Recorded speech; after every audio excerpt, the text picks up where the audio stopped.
So I'm just gonna show you guys Bethany and Fergus's wedding. It was super gorgeous.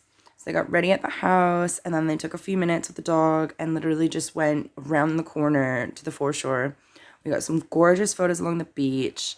Bethany was like, do I take off my shoes or don't I? I'm like, girl, just embrace it. Be a barefoot bride. So here she is with her little toesies showing off on the beach, looking fab. And taking these two on the beach was so easy. I have to admit, I just was like, go for a walk, guys. Sit down, chill, make yourself comfortable, love each other, have a little snuggle, touch your noses, play with her hair, kind of just take a little look at me out from the side. Then from here, just walk along the beach for me, and then just go for a walk along the dock, like honestly, just turn around. Like, seriously, just give a little look at me from behind. And oh my gosh, look at you. You are just fabulous. Gorgeous bride. And we'll just move this veil over your head a little bit, give it a little bit of volume. And, got a little peekaboo effect here. Of course, the dog had to slip in for this one. I love dogs on weddings. They're so cute. Oops. What else? So then we go here and we got a cute little photo in front of them, in front of this really gorgeous background. Now we're going to the ceremony. This is a really, really gorgeous spot. This is one of the verandas in Kings Park. Really beautiful spot. But actually, I'm going to be honest, I really struggled with this one because with the backlighting and being in the shade, it was really hard to see the beautiful foreshore colors and also illuminate the couple. So I kind of found that this wedding ended up a little bit overexposed in the background, but I really actually quite like it. I think they really wanted to get photos of some of the background. So during the ceremony, I just set up a flash and I managed to get a couple of shots where you could actually see a little bit of the foreshore in the background there. So, I kind of made it work both ways and I did the best that I could with this one. It was really quite a challenge, and I actually had heard from a few photographers and videographers, they all struggle with this location. Honestly, I do not like this location if I were to personally choose. I found it quite crowded, and I also found it to be, like, while it was in the shade, it was super public. Like, there was just people walking by and randomly checking in on the wedding and wanting to watch it, which, personally, I don't really like having people come to my wedding and watch what I'm up to. Oh, look at this one. So this is me taking advantage of the colors in the sky and the blue in the background and giving a little bit of a silhouette effect. So if you're somebody who hates flash during ceremonies like I do, this is an alternative when I have super overexposed backgrounds. But honestly, I love the white, bright look. Like, that is my style. So for me, this was perfect. I got beautiful, bright lighting that was very non-distracting from the couple, and it really brought them out. I think for some of the shots, there was a bit too much glare. So I kind of really struggled to get super clear, focused, crisp shots with so much light coming in from the background. And to be honest with you, like, during some parts of the day, there was a lot of light on the groom and like maybe a lot of light on the bride, but inconsistently. So I kind of did some black and whites to make up for it. Scrolling through, this is like where they all said their thank yous and the big hugs. And I kind of let the couple just take their time doing this and I just candidly shoot. And then throughout the time, like, all the girls will go up and get some photos by the arbor. So I'll follow them around, kind of take some shots as they go. This was super cute. So Bethany and Fergus had a live stream. Oh my goodness. So adorable. They're going and having conversations with their guests and talking to them through the live stream with like a little mic in his hand. Super adorable. Great way to connect with your guests overseas when you're not able to have them at your wedding, especially during COVID times. Highly recommend live stream weddings. This is the group shot that I did, so I quite like the group shot here. It's really gorgeous, very simple, shows a bit of the ceremony venue as well, so it tells a bit of a story. Here, example. So this is what happens when you have an area that has a lot of light and a lot of shade. You can be the best photographer in the world, but there is nothing that you can do about this kind of lighting unless you're using flash. If you're using flash, it's really hard to only flash one person in a group. It's almost impossible. So to be honest with you, if I'm to choose, I actually prefer to choose either a completely shaded area to take my photographs or completely in the sun. So this is what it looks like when you've completely shaded, which I think looks perfect. There's no glare. Everything is crisp and clear.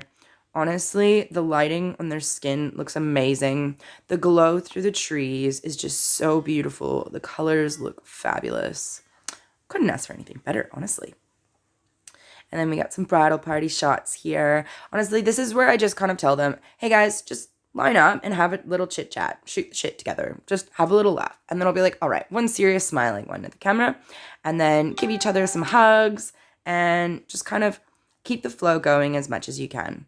Oh, I love these photos of Bethany. So I always get these photos of the bride. I do believe the bride always looks her best on her wedding day out of her whole life. I see these girls completely transform on their wedding day. It's like that ultimate moment of like, this is what I have been waiting for. I am not going to show myself to anybody, my true shine, until that one perfect day when I'm just going to dress up and be a complete princess. Honestly, Bethany was such a gorgeous bride to work with. So was Fergus. They were super chill, really comfortable to work with. And I love this. They did like a little jump and a click here. Check this one out. Super adorable. I love getting these fun little excitement photos. It really shows the vibe of just married. And of course, all of the ladies looking fabulous. We got a couple shots of the groomsmen. Now, this one, I found my spacing to be really limited in Kings Park. I found there was mostly just like a small pathway, and that small pathway, I was really limited to being in the gardens to be shooting the couple and their group. There was no real good spots to take photographs without having the sunspots everywhere. So I tried to keep it quite short and simple for this day. Normally I would go much more all out. Here we go. They got a beautiful little wedding car, convertible, super adorable. I wanted to make sure that I got a photo of them in their wedding car. This isn't just natural. I actually had to make them wait for all the traffic to pass. I had to make them chill in the back, kind of have a few drinks, turn around, look at me, give a kiss, and then literally I got the car to pull out in the middle of the road so I could get this cute shot. I had to, couldn't help it. I'm like, that is a just married photo. All right. Now, Bethany and Fergus, they just had like a little reception area and a little bar, and it was super cozy and cute. And I have to admit, it's not my favorite time of the day to take these photographs, but these photographs mean a lot to the couple and really tell the story of their day. They're the kind of photos that I don't spend a lot of time getting super creative with. I just want to catch the moments and just get photos of everyone drinking and talking and having a good time. And some of the food and the platters and the drinks, and if there's any gift exchanges, of course, the cake. And the venue was super dark. This room was all black. And oh my goodness, was it ever really difficult to photograph? I can capture images at night, no problem. But capturing people looking really, really awesome in a venue like this is really difficult. I reckon I did pretty good though. I had my flash out and everything, so I was good to go. And up here, okay, so I saw this really awesome room that was for some of the guests at the bar to like have like a little private kind of cozy romantic room, right? So I just moved all the tables away from the wall because I really loved this wall, and I got a couple of shots of all the ladies in front of the wall because I just thought it felt like such an Instagram little like background. It's just super cute. There are these like gorgeous little hanging lights kind of adding this nice little glow in the background on the wall there. See, it's like little fairy lights almost. Love it. And then what else? So these ones, they were also like super simple. There was nothing too fancy or a lot of love put into these photos like I normally would, because honestly, when it comes to this time of the day, people don't want to go out of their way to do super intense, crazy creative photos. Hey, look, who's that girl? Hello. Oh, that was the day I decided to wear a business shirt. What? Okay. Gorgeous. So here we are entering up to the top, and all the girls, we got photos of them going up, a couple of the guys, Bethany and Fergus, and then we got some shots of them all upstairs. Now, like I said, it's super hard to photograph everybody in this room without getting a little bit of inconsistent flash and some like glare from the background.